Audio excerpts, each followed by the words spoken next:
Fantasy Fast Facts for Week 2.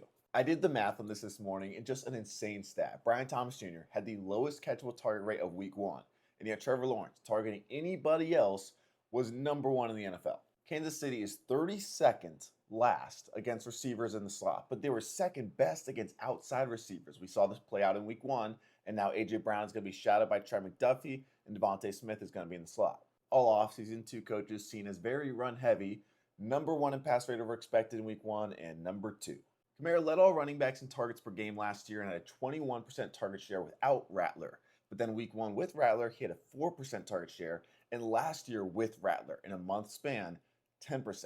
Compared to a running back's average, Carolina was 2 times worse than any other team against running backs last year.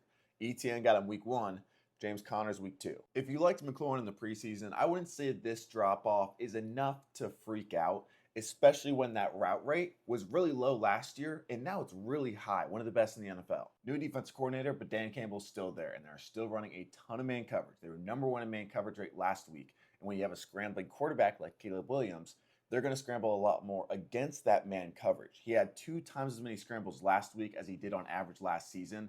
He torched Detroit last year and had 12 points from scrambling last week. I could see that repeating. Another bonus of playing New Orleans now is Kellen Moore is running the fastest offense in the NFL. It wasn't even close in Week 1. So good for San Francisco in terms of this place. And I started off the YouTube video with this stat on Breece Hall. The Jets' rushing attack, the style is similar to Baltimore's, where they have that dual threat quarterback ability. In Buffalo in Week 1, gave up 223 rushing yards to Baltimore just on explosive carries, just counting the ones that went over 10 yards. 223.